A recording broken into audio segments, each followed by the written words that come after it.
Today we have a lot of animals, some farm animals and some wild animals. Let's learn their names one by one. The first one is a camel. The next animal is a rabbit. This is a rabbit. The next animal is a baby camel. A camel.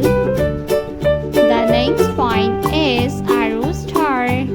This is a rooster.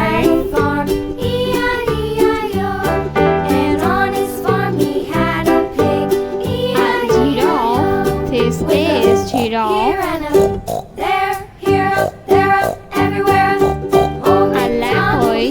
This is a leopard.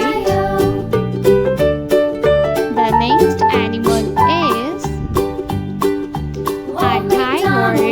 This is a tiger. A tiger.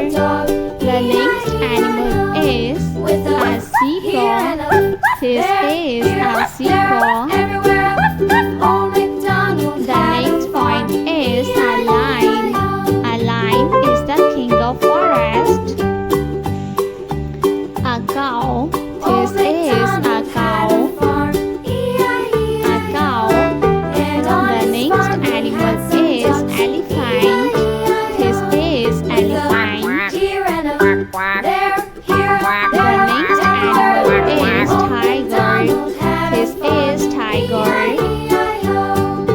A tiger. The next animal is panda. This is panda. The next point is a dog.